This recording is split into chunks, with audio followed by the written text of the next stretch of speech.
Professor Yi Zheng is an associate professor at the Department of Mechanical and Industrial Engineering and the director of Nano Energy Laboratory at Northeastern University in Boston, Massachusetts, United States. Prior to joining Northeastern, Professor Zheng was an assistant professor from 2014 to 2019 and promoted to associate professor with tenure in 2019 at the University of Rhode Island in Kingston, Rhode Island, United States. His research interests include theoretical computational and experimental investigations on enhanced energy transport phenomena, thermal optical electromagnetic sensing, physical properties of nano-engineered metamaterials, and their applications in energy conversion, storage and harvesting systems, thermal photovoltaics wavelengths, selective thermal emitters absorbers, near-field thermal diodes and transistors, and photon-based radiative cooling technique. Professor Zheng serves as editorial board member for Scientific Reports and associate editor for Journal of Photonics for Energy and reviewer for peer-reviewed journals such as Nature Communications, Nano Energy, Physical Review Letters, Applied Physics Letters, Scientific Reports, Nano Letters, and serves as topic session chair at international conferences such as ASME IMECE conferences at ASME Summer Heat Transfer Conferences. Hi, welcome to Bar TV interview. Today we come to Northeastern University campus to have the interview with Professor Zheng Yi, the director of Nano Energy Laboratory at Northeastern University. Nice to see you, Professor. Nice to meet you. So, for lay people like me, we are always curious about what the scientists are doing every day. So how to introduce your research field and research results in plain language? So my research falls in the area of clean tech and functional materials for energy applications. So we investigated both nanoscale and live waste materials. For example, cow manure, tree leaves, and lobster shells. For solar energy harvesting through solar cells, solar water desalination, and passive cooling to reduce the carbon footprint for air conditioning for infrastructures and vehicles. Wow, that's cool. So for the current research topic, from theoretical research to large-scale application, do you have any timeline in mind? Yeah, of course. Yes. But first, I just want to let you know, so not all my research is fundamental, only some of them. Some fundamental research, they may not be converted into applications within a short period of time. So about our passive radiative cooling project, for which I have studied for years and already invented quite a few high-performance materials, I have a really clear mind about a timeline. I founded my own company, Plunk Energies, to commercialize the passive cooling products to reduce the carbon dioxide emissions. So far, we already spent almost 1 year creating innovative, self-cleaning, fireproof inorganic cooling fibers, and we have been working on the large-scale manufacturing and the outdoor durability test for a few months already. And we expect to have our first prototype passive cooling products ready in about 6 to 8 months. But frankly speaking, in general, this might take a long time to transform from lab scale research to pilot scale to industry scale, eventually to benefit a human being. Yeah, that sounds cool. When science and engineering students choose their research direction or discipline or field, they often struggle between theory and application. So what do you think about this problem? Okay, so my suggestion is just follow your heart. So if you like doing theoretical work, so just choose it, including the theory and the simulation work. If you believe you own strong hands-on experience, just choose applied research. Okay? So there's no need to struggle to make your decision. So let's say if you were a theoretical person and you were forced to conduct some experimental task by your advisor, it would be a disaster to both the advisor and yourself. Don't let that happen. If that's the case, talk to your advisor and express your opinion, and before something bad happens. Yeah, I think it's really, really important to choose what you are really interested in and good at. That is true. Yeah. In China and maybe the United States as well, many outstanding students are more willing to choose computer and maybe finance-related disciplines. Are you worried that there isn't enough talent in nanoscience to go around? So frankly speaking, I do not worry about this situation at all. So I admit some disciplines like computer science and finance, they are significant, might be more attractive nowadays. So I believe nanoscience is hot and will be hotter. For example, I was a good student long time ago. Yeah. I still choose nanoscience because it fits my interest really well. I do not need to worry about actually whether or not finance or computer science will bring me a high salary paid position or something else. I just would like to make the impact myself by doing something I'm enjoying. In addition, to address some global concerns like energy and water scarcity, people can always find solutions through nanoscience and nanoengineering. What prompted you to choose mechanical engineering as the beginning of your academic career? And why did you change to nanoscience as your current field of study?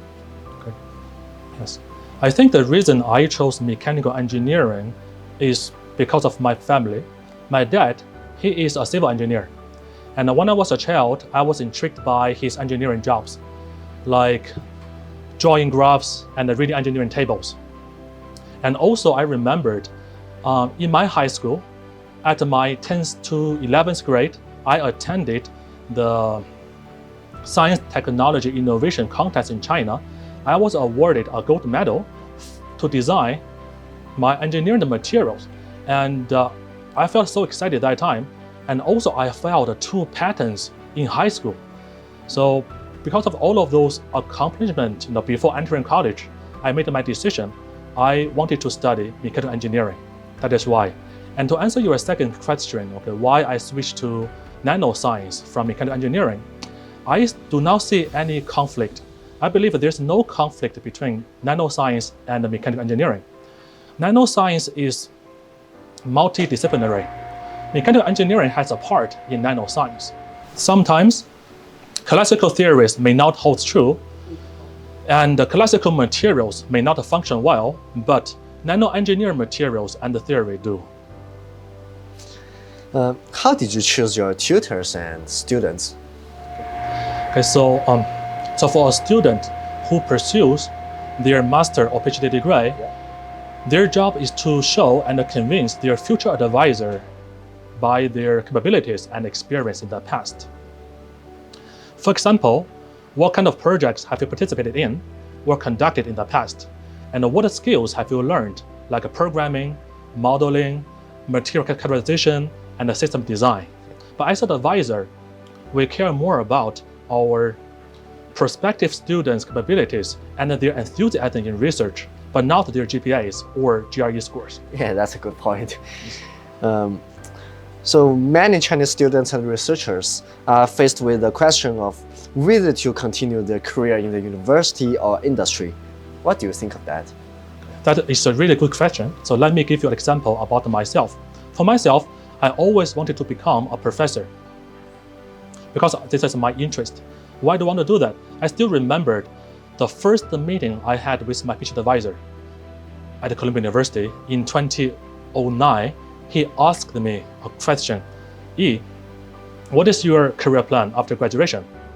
I answered, I wanted to become a professor like you with no doubt. That is a dream, one of my dreams, and it came true. I just want to mention to everyone, so if you have a dream, go for it. Don't let anything to hold you. Since I started my PhD study at Columbia University, I spent much of my time, almost most of my time, doing research in lab. I never did an intern from any company so far. That might be my weakness, but it makes me. So sometimes the research positions at universities can be quite limited. It is kind of frustrating, I understand it.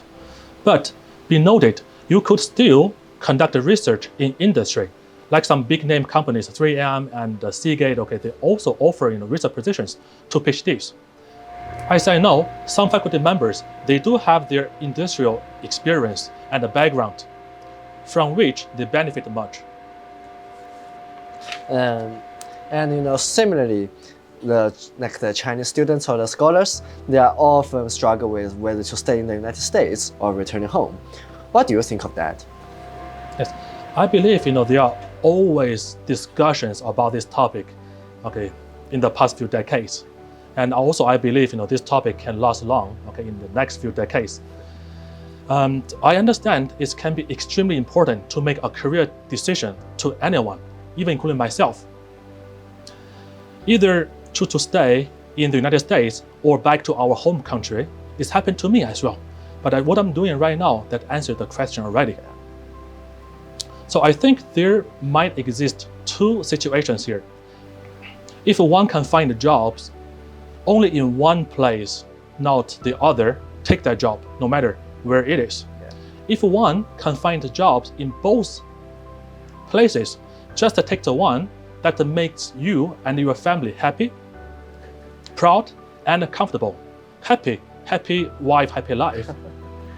Proud, you could make greater accomplishment. Why not? Like Dr. Yan Ning, who just chose to go back to China and for her long-term career goal, comfortable. You always would like to enjoy a comfortable environment with your colleagues, with your friends. And also, sometimes you might also need to consider the food as well. The first step is always the hardest. Do you still remember how your first paper and your first scientific research results were born? Yes, of course. I remember actually my first work. My first work was developing a theory for van der Waals force using fluctuational electrodynamics. It sounds complicated, right? It was. You can imagine, as a fresh PhD student who just came to the United States from China, for the first time, when you touch this new topic, you feel anxious and kind of scared. But actually, I made it. I still remembered I spent most of my time reading all relevant literature and doing a really detailed theoretical derivations out of Maxwell's equations by hand and writing my first English paper. The whole process was tough, but I made it. I was so excited when I see my first work got published in the journal named Physical Review A. So without the supervision of my PhD advisor, I could not achieve it. You might feel really motivated at that time. Of course, motivation is always the key to be successful. Yeah. So bottlenecks in scientific research are often frustrating. Have you had a similar experience and how did you overcome it? Yes, of course. I encountered some bottlenecks, as most people do.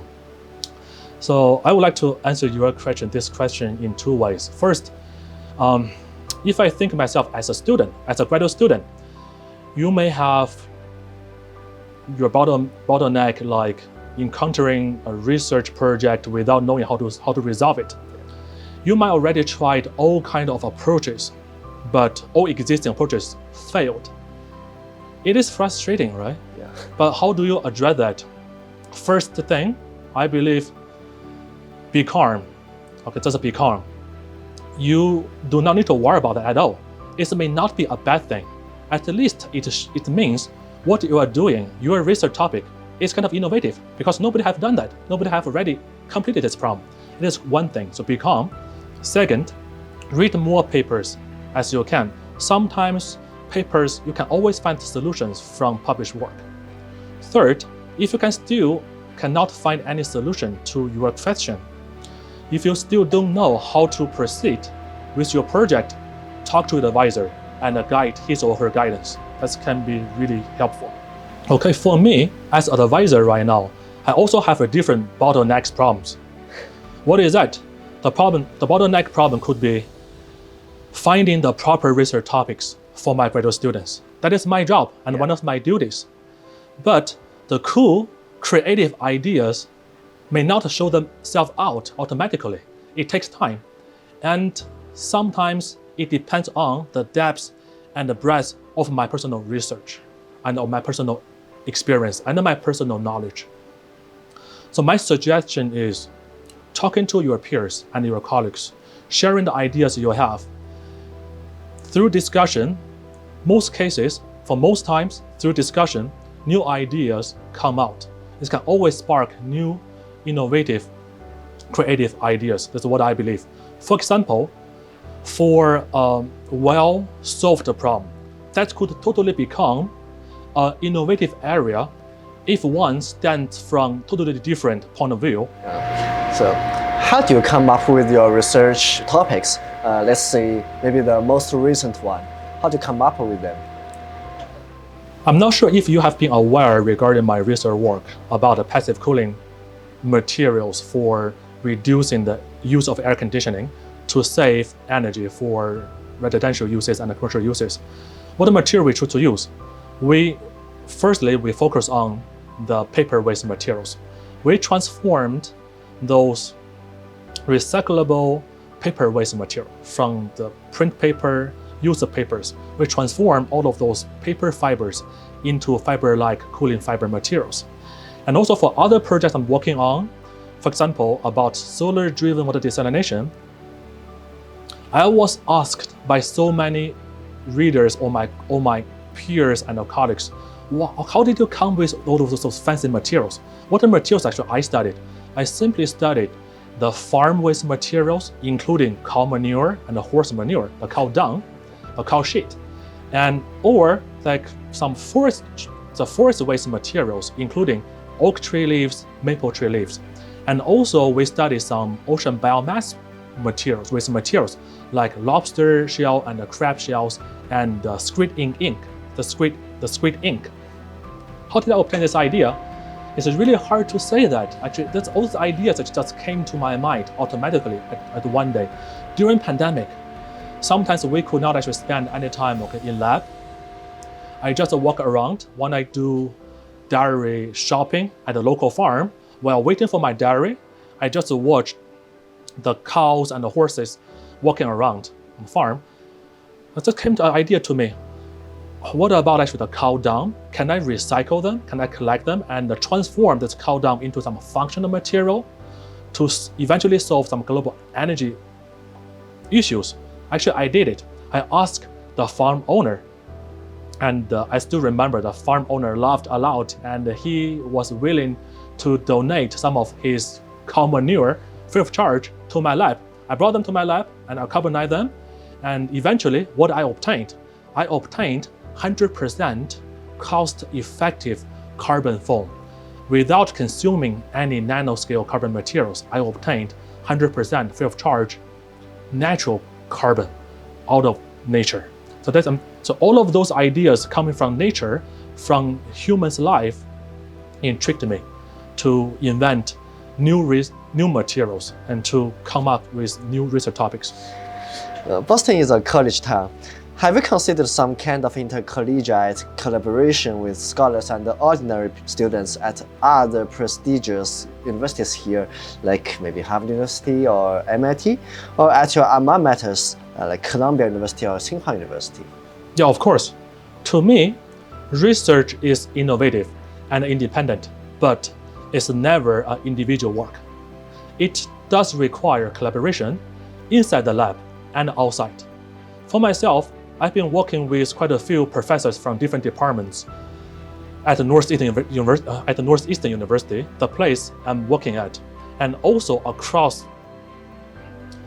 the borders of university, like MIT and Brown University in Providence, and the University at Buffalo in the upper state of New York. What do you think of the scientific research prospect of combining nanoscience with artificial intelligence? Really good question. I believe the combination of nanoscience and AI is an excellent multidisciplinary research topic and research area. And frankly speaking, I'm working in this field, in this area. I have been working with two professors who are expert in deep learning and computational algorithm in the past few months. And one of our research proposals is being reviewed by the National Science Foundation these days, which focus on the utilization of AI for functional metamaterial design for energy applications. So as a Chinese scholar, what do you find convenient or inconvenient about your life and research in the United States? Yes. So I was born in China, and now I'm a US citizen. So precisely speaking, I'm a Chinese American scholar, not a Chinese scholar. As a Chinese American scholar, I feel the uniqueness is our language and our culture. Our native language is Mandarin Chinese. It has the two sides of a coin. The good thing is it does help us make more friends who speak Chinese, and also help us get us exposed to more research reports and papers written in Chinese. But it's also kind of one of our barriers. To be successful in this country as an immigrant, we need to try our best to keep learning and improving ourselves from all aspects. Do you think Chinese scholars have any special advantages or disadvantages? So thank you for giving me this opportunity to really think of this question. It's a really good question about our advantages and the drawbacks as a Chinese American scholar. So as we have a totally different background in way of thinking, in our mindset, culture, and education, sometimes we behave differently from other people, from the local people, but we could definitely benefit much from that. For example, I give you an example here. Dr. Chu Yu, the Chinese Nobel Prize laureate in medicine in 2015. She was inspired by Chinese traditional medicine, and she succeeded.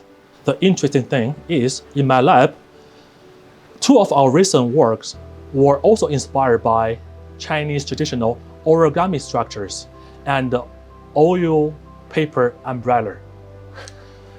Our goal is to transform those concepts from Chinese traditional materials into functional energy materials, eventually to address global energy and water desalination issues, problems. But the disadvantage as a Chinese American scholar could be obvious because of our Chinese background. The Chinese American scholars could also be affected greatly by China Act. So what I would like to remind everyone, what everyone must keep in mind is to always comply with the laws all the time. That is to protect ourselves and to protect our community. From Tsinghua University to Columbia University, and now to the director of Nano Energy Laboratory at Northeastern University, have you ever felt pressure from the prestigious reputation and the title of young talent? Okay, thank you. Yes, you're calling us as a young talent. Thank you very much. But I believe there are a lot of those young talents in the United States who share similar or even better backgrounds. To me, people are always impressed by their accomplishment and achievement, but easily neglect the greater effort they made or feel the pain they suffered. My idea is be yourself, live and work happily. There is never an end to research or to any job, but there is an end to life. Just enjoy it. There's an additional question. Do you think there's any difference between doing research in the universities and in the industry? Yes, of course. There are different types of research, like previously mentioned, fundamental research and applied research. And also, there is a clear difference between the research to be conducted at universities and in industry. To me, we enjoy much freedom conducting research at universities because as a PI, as a professor, we can name the research topics we want, and we can totally do whatever we want. You can choose, the method that you would like to do, you can try whatever materials you want. So we have a freedom, and you're able to do anything you want legally But for those research jobs in industry, sometimes, you have your boss, you have your manager or supervisor, you have to work under their supervision, and you may not be able to choose your own topic. And even though after a couple of years, you might become a team leader, in the company, but still, you may not enjoy the freedom as what we have in university. You still need to consider, for example, like the cost of the raw materials. And you still need to consider, whether or not, your proposed materials and the technologies could yield any benefits to your team, to your company.